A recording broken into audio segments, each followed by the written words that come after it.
Tonight's the last night for us in the Valladolid, Spain, and today's tactical Thursdays. I decided that, you know what, I'm going to do it on the street. You know, just so that, you know, give you all a view of what Spain has to offer and what it looks like. It's like Trinidad, and it's like a imitation Trinidad, really. See, I think it's saying A6, but I feel it's really B6. Have that look now, you know. Yeah, that Black Friday sale. And the Pumas looking like Yumas. Yeah, so anyhow,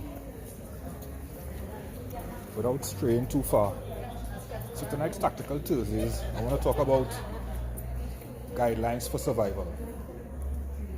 Now, guidelines for survival implies that there are some written rules when it comes to survival and tactics. And I know that we believe that survival and tactics is common sense. It's mostly common sense. You know, $36 for the UP and 34, 35 euros for the CKD. Eternity is 49 euros. Kind of expensive. Yeah, anyhow. So, yeah, so survival and tactics, there are guidelines. I know that we believe that survival and tactics is 95% common sense, which it is, but for the most part, there are guidelines that you can follow to better assist you in the way you secure yourself, you know? And I'm just going to give you a couple guidelines that you could use to your advantage while moving through the space. Now let's take my example. Let's take where I am for example. You could imagine in the middle of Europe, you know, I have an unusual complexion, right? So, me personally, I would pay attention to persons' behavior, the way they respond to my presence, the way they look at me, you know, the way they scan. Even more so because, you know, I'm not in a place that I'm accustomed to. So I have to pay particular attention to every single detail. You know, people's body language in relation to the way I move, the way I dress, etc. You know, so that's a really big issue. And that's kind of common sense. But when we're talking about the guidelines aspect of it, there are some things that you have to pay attention to specifically. So let's talk about the hands. One of the things as I move through the space, apart from person's body language towards my presence, I pay attention to the position of their hands. So let's say a group of men approaching, hands in pocket. For me, that's a red flag. Granted that is 6 degrees here and everybody's cold. But I would pay attention to their hands because hidden hands could have hidden weapons. So what do? I maintain a distance that could give me sufficient time to respond if I need to respond. Now, where I'm at right now, I don't have the privilege of having a firearm. So what does that mean? I have to rely on, use some arm light there. I don't have the option of having a firearm, so I have to rely on my survival instincts, as well as the other skills that I've attained over the years to ensure my survival. Not am I carrying a weapon, for example, a knife as the case might be. Right, so even more so I have to pay particular attention to how I do things in the environment. So I pay attention to person's hands.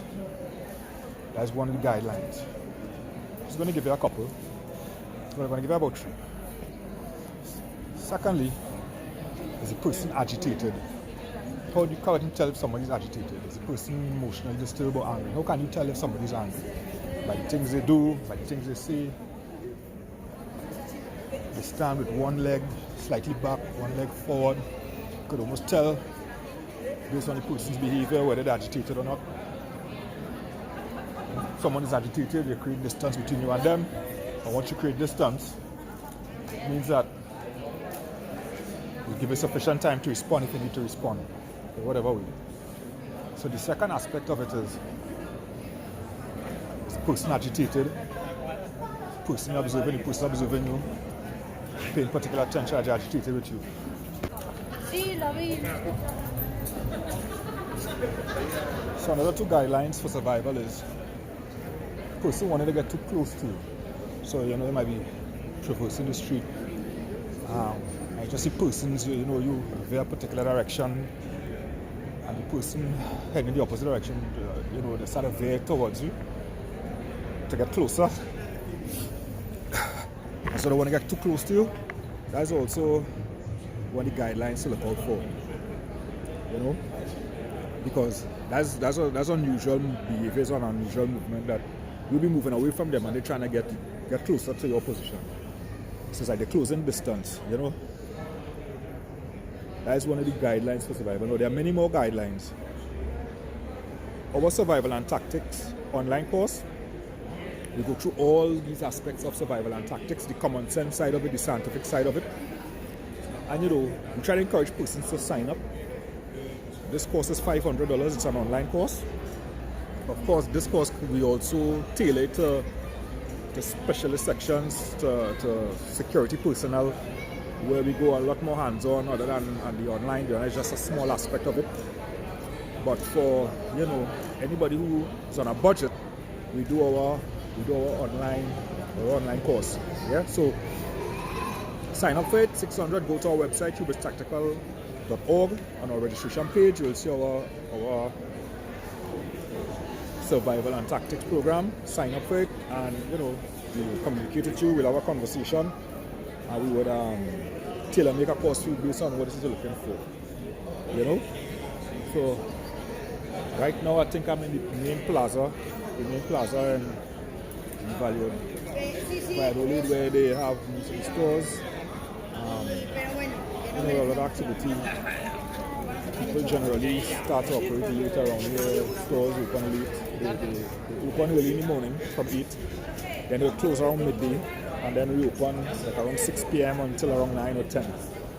You know, some stores they open, they stay all the way through until 10 p.m. That's generally how they do business in this part of the world, you know. So just give you an idea of what the environment is like being from out of town in a different environment or in a different space. Yeah? Okay guys, so this is Barry from Hubris Strategic and Hubris Tactical from Valladolid, Spain. Stay safe, stay strong, keep training. Take it easy.